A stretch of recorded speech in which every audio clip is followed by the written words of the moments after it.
Ya, nama tempat ini Sindang Barang, Darmaga itu ada kaitan dengan sejarah Pakuan Pajajaran. Sebenarnya Prabu Siliwangi Lebih dari itu, lebih. Ada yang mengatakan 7, ada yang mengatakan 8. Bedanya Arca Doma sama Salaka Doma siapa?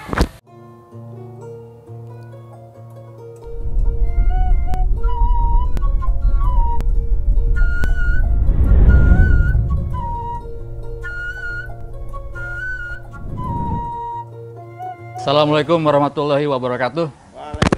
Salam sejahtera untuk Anda semua. Saat ini Anda sedang berada di Siliwangi TV dan kita konten acara Siliwangi TV ini adalah basa-basi ya. Jadi kita bahas sana bahas ini dan format kita freestyle ya. Jadi bebas gitu. Ini lihat aja yang pakai celana pendek terus itu. Ya, untuk yang perdana ini kita bahas masalah Prabu Siliwangi ya. Benar toh ya? Prabu Siliwangi. Oke, toh yang menarik dari Prabu Siliwangi apa sih toh yang kita mau atau pemirsa atau audiens mau tahu nih tentang Prabu Siliwangi? Sebelum kita sama orang awam yang mau tahu itu tentang Prabu Siliwangi. Iya. Apa yang menarik pertama? Ya, Assalamualaikum warahmatullahi wabarakatuh. Sampurasun. Teman-teman sekalian, sekarang ini kan zaman modern ya. Kita ini di Indonesia ini seolah-olah seperti kehilangan jati diri sebagian besar ya. Ada yang terlalu ke Arab-Araban, ada yang terlalu ke Barat-Baratan. Dulu ya. Iya. Ngalamin Sekarang. Ngalamin tuh dulu waktu kuliah. Ya. Iya, dulu waktu kuliah. Sekarang pun masih. Borju. Kalau bule borju. Sekarang malah masih ya, bahkan sampai mengancam kesatuan dan persatuan bangsa gitu. Nah, mungkin ada baiknya dalam momen seperti ini kita kembali kepada kearifan leluhur kita gitu. Salah satunya adalah tentang Prabu Siliwangi ya, karena untuk masyarakat Jawa Barat yang Prabu Siliwangi, Raja Pakuan Pajajaran yang memang ada banyak gitu ya, tapi beliau ini sangat terkenal, sangat dikagumi, sangat menginspirasi banyak orang. Ya, di medsos dan di YouTube juga banyak sekali pembahasan tentang yang Prabu Siliwangi.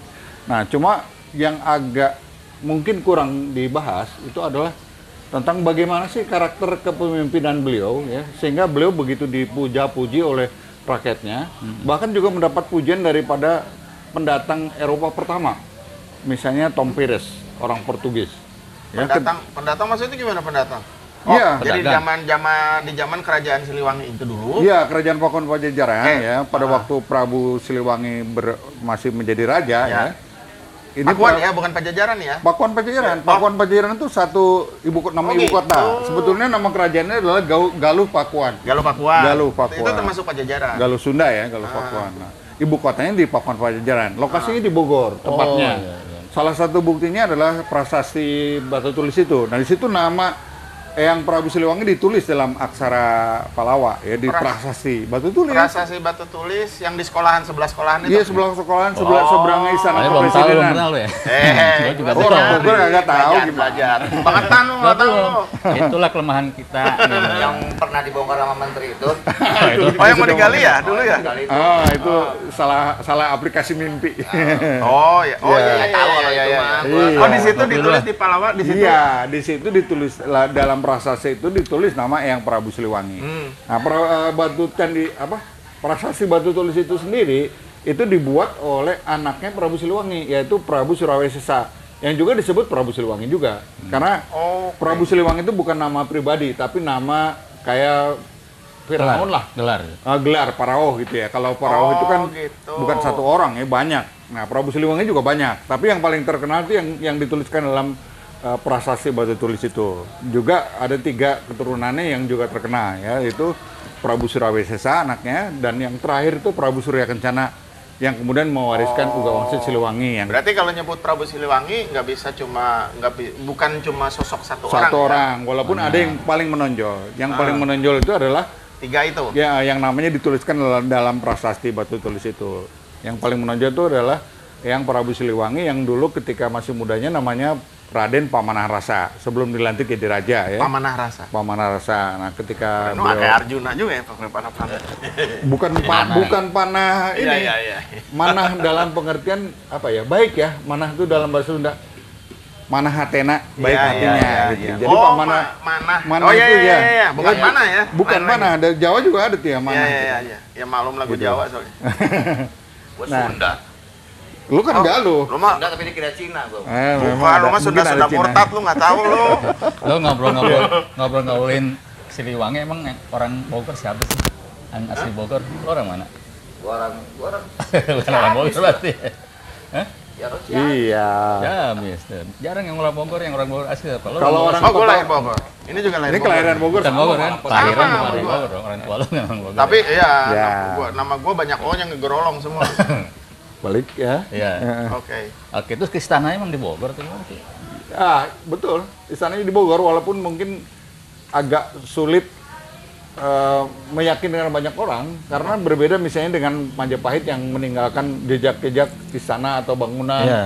dan sebagainya ya, dari candi-candi di Trawulan misalnya. Nah, kalau di Batu Tulis yang ibu kota Pakuan Pajajaran itu yang tertinggal tinggal batu tulisnya, kemudian ada juga beberapa situs bersejarah, kemudian yang masih tersisa adalah parit pertahanan benteng Pakuan Pajajaran yang sekarang menjadi kereta api itu di Batu Tulis. Kemudian benteng pertahanan? ya itu itu benteng benteng pertahanan, benteng pertahanan itu dulu. Kemudian toponim-toponim yang menyebutkan ada Lawang Saketeng dekat Kebon Raya, kemudian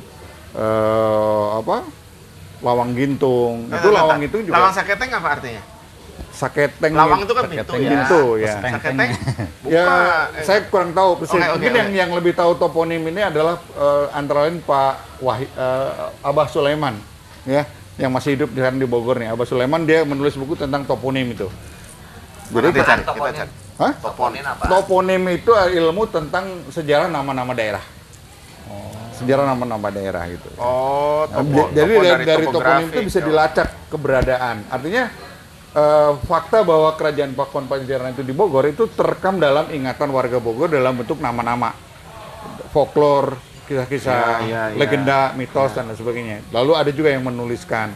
Ada beberapa naskah-naskah juga banyak. Berarti kayak yang di Gunung Salak ada Pamijahan, Nah. ada apa namanya Bahkan nama dari Puralaya segala macam. Iya, nama tempat ini Sindang Barang, Darmaga itu ada kaitan dengan sejarah Pakuan Pajajaran. Apaan? Sindang Barang ini adalah dulu dermaga itu adalah dermaga kapal laut dari laut utara masuk lewat sungai. Dermaganya di dermaga itu. Dermaga yang sekarang jadi kampus IPB. Iya, Barang-barang iya, yang iya. ekspor impor Berarti Dramaga Ya. dulu danau dong. Bukan. sungai besar. Sungai besar. Sekarang Sungai jadi kecil. besar. Tapi gua tahu karena gua orang Bogor, orang Darmaga. Orang dermaga. Orang ada itu memang si apa namanya si IPB itu adalah Darmaga IPB itu tuh delta dari dua sungai. Jadi nggak heran tuh Nggak. kalau memang ya makin ke sana kan makin besar. Salah satu sungainya yang lewat di ini di apa namanya Yasmin tuh, Sungai Yasmin tuh yang mau masuk Yasmin kalau dari Bubulak Sadane. kan ada sungai itu. Nah itu terus sama sungai yang dari Ciampea. Iya. Itu ketemunya di itu emang ketemu di Sungai utamanya Cisadane dan anak-anak sungai Cisadane. Oh sampai ke situ ya? Iya. Jadi kerajaan Pakuan Pajajaran itu dibatasi oleh dua sungai besar, Sungai Cisadane dan Sungai Ciliwung. Sisi sebelah timur Ciliwung, sisi sebelah barat Sungai Cisadane. Ciarutan anak mana? Ciarutan itu anak Sungai Cisadane. Cisadane ya. Iya, anak Sungai Cisadane. Nah, makanya di Ciarutan pun ada jejak peninggalan kerajaan yang lebih tua pendahuluan Pajajaran, yaitu Tarumanegara. Itu abad ketiga Yang ada Masehi. tapak kaki itu. Ya, prasasti kebun kopi, prasasti tapak gajah dan sebagainya. Oke. Jadi itu yang ada di Batu Tulis itu yang ada tapak kakinya, nama sebenarnya siapa? Ya itu, di situ disebutkan yang Prabu Sri Baduga Maharaja Prabu Siliwangi Ratu Haji di Pakuan. Ingat, Haji. ada Ratu Haji di Pakuan. Haji apa Aji? Ya, orang bisa menafsirkan itu Ratu Haji, tapi Haji. yang sebetulnya adalah Ratu Haji yang diyakini sebagian orang. Karena memang Prabu Siliwangi, mohon maaf, ya, sebagian orang menganggap beliau Hindu. Tapi sebetulnya bukan Hindu. Beliau itu awalnya Sunda Wiwitan, kemudian ketika melamar Nyi Subanglarang, salah satu istrinya yang seorang santriwati Syekh Kuro di Karawang, itu beliau sudah masuk Islam. Karena syarat untuk bisa melamar itu adalah dia harus masuk Islam. gitu. Nah, Kerawang, tapi kita terlepas daripada Ya, jangan nggak usah kesana lah, kejauhan. sektarianisme Kejauhan ini ya. lo. Enggak, karena Hindu pun sebetulnya juga agama tauhid, agama Iya, monoteis, iya, itu iya. nantilah kita bahas ya. Dari ntar sesi aja lah. berikutnya. Dari segi substansi Silangnya dulu perennian aja. itu ada Nabi Hindu itu ada jejaknya dengan Nabi Nuh, Nabi Idris, Nabi Ibrahim, Panjang ceritanya, Brahman. ke belakang. Itu nantilah mungkin sesi berikutnya kita bahas. Ini kan yang di rumah pengen tahu pasti ya. Ah, Sebelum kita bicarain Gua nggak tokoh pilih ya. Prabu Siliwanginya ya. ah. Apalagi orang-orang zaman sekarang, orang milenial tuh kan udah males gitu, apalagi nggak ada bekasnya, nggak ada jejaknya gitu, tambah jauh aja gitu. Itu kenapa sih kalau di Pajajaran atau di Jawa Barat ya, nggak ada bekas-bekas sisa kerajaan yang nggak kayak di Jawa Tengah, di Majapahit, itu hampir malah ada yang utuh gitu ya, candi Iya. segala macam. Kenapa sih kalau di Pajajaran nggak ada sisanya sama sekali? Iya, pertama keraton Pakuan Pajajaran itu dibangun tidak sepenuhnya dari batu, sebagaimana di Majapahit atau batu bata lah. Di Majapahit itu kan batu bata. Nah, maka yang ditemukan di Pakuan Pajajaran itu adalah fondasi batunya, fondasinya. Fondasinya, umpak-umpaknya itu ada ditemukan di sekitar Batu Tulis, kemudian di komplek yang sekarang jadi komplek tentara itu ada benteng-benteng Pakuan Pajajarannya. Oh, berarti harus ke sana sekali-sekali ya kita Iya, lihat ya. itu ada si orang Barat itu yang meneliti, Herzog, orang Jerman itu dia meneliti dan menulis buku tentang lokasi keraton Pakuan Pajajaran. Nah, terus jadi sebagaimana disaksikan oleh Tom Pires dan Pleyte sebelumnya yang dari orang Portugis yang datang pertama kali ke sini ke Bogor, itu dia menemukan reruntuhan candi yang masih ada tiangnya. Dari Tiangnya itu dari kayu. Dari kayu segede gentong nih, segede gini nih, ininya. Di mana Diameternya setinggi 9 meter. Di sekitar Sukasari. Ah, serius? Benar. Wah, harus ke sana. Lu baca makanya. Makanya. Nanti baca buku gua nih. Oke. Kita aja Sip, baru sip, tahu sip. kalau di rumah ya. Seru nih, seru. Ah. Kayunya masih ada. Wah, nggak, namanya kayu ya nggak ada lah, lapuk. Tapi pada waktu si Tom Pires sama peneliti Portugis, siapa lupa namanya, Tahun? Pleyte, tahun 16 sekian, 16 Oh, dulu ya. apa? Ya. Sementara kan Udah jadi Kawan rayap. Iya, Dari Pakuan fosil. Pajajaran itu sudah ditinggalkan oleh keluarga istana itu sejak 1557. Ditinggal kemana? Dia tinggal ngungsi karena diserang oleh pasukan Oh, Banten. oke. Enggak, kan? Lo ditinggalin pacar lo. Bukan, maksudnya kan gini, kan ada cerita juga tuh yang apa kalau nggak salah ini cuma desas-desus saya masih bahwa Prabu Sili meninggalkan, istilahnya kan kalau orang Sunda moksa ya. Orang Jawa juga ada sih istilah moksa. Kan meninggalkan moksa, apakah lari ke sana? Makanya tadi nanya Itu nanti ditinggal kemana? cerita Moksa nanti lah lagi. Oke. gitu. Ya, Masih banyak stok ceritanya ya. Nah, Masih itu pengen banyak, tahu stok ingin cerita tahu itu. tuh. Asik juga ya. Ya, Jadi ada tiga Prabu Siliwangi yang paling gini kan ada tiga Oke. Prabu Siliwangi terkenal ya. Hmm. Dari tiga Prabu Siliwangi yang terkenal nih satu Siapa aja yang gitu ya? paling bukan yang dari tiga kan ada Ya, Paling- yang paling itu yang tadi saya sebutkan, yang namanya Ada di batu tertulis tulis dalam ya? batu tulis, yaitu Sebenarnya ada berapa? ada tiga tadi. Ya, bukan. itu kan yang terkenal, yang sebenarnya Prabu Siliwangi. Lebih berapa dari sih? itu, lebih. Ada yang mengatakan 7, ada yang mengatakan 8 ya. Karena kenapa disebut Siliwangi? Yang pertama menyandang gelar Prabu Wangi itu adalah Raja Pakuan Pajajaran atau Galuh Sunda yang waktu itu tewas di tragedi Bubat di Jawa itu yang Timur. pertama. Itu yang pertama. Dia disebut Prabu Wangi ya karena keberanian dia untuk mempertahankan harga diri rakyat Sunda yang Sampai ke tadinya sana ya? Iya.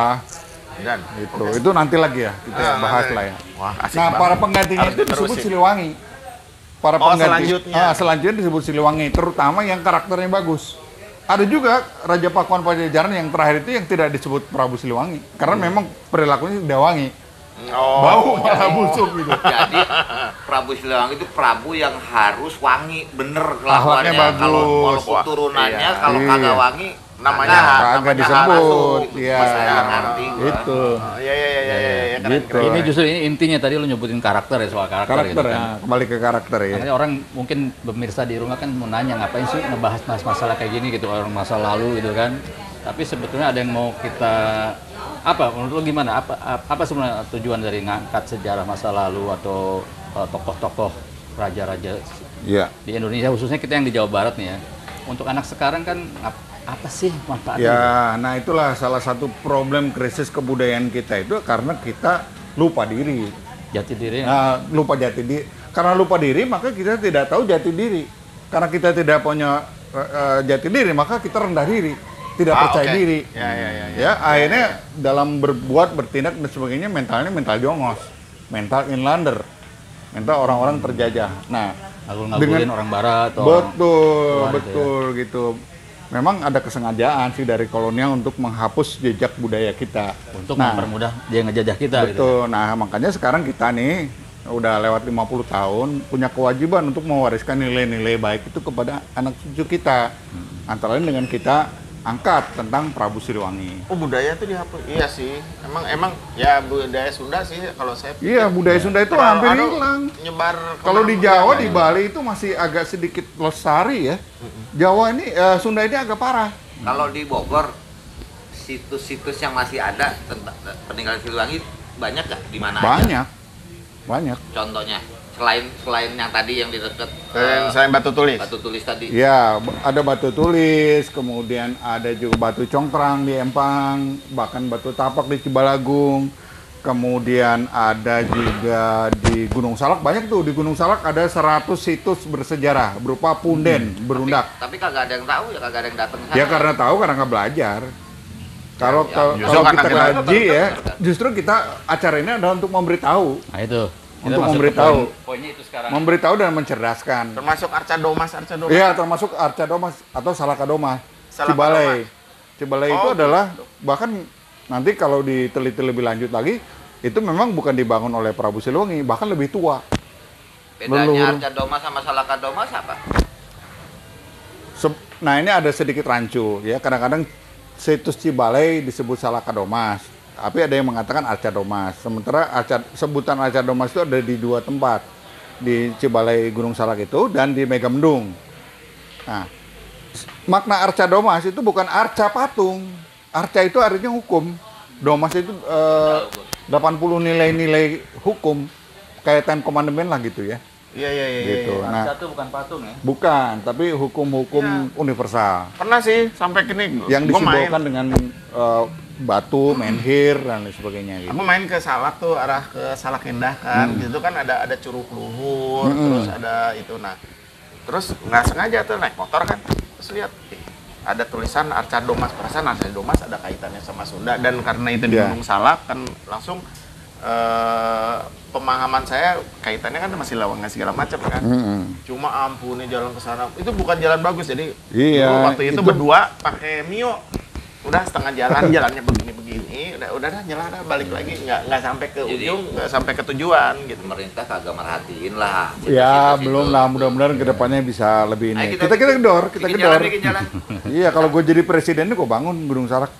Kita bikin Ya, kayak balik lagi nih ke poinnya, ntar lupa lagi lagi. dibahas ya. Jadi yang patut diteladani apa sih dari Prabu Siliwangi keberapa ini, yang ketiga ya?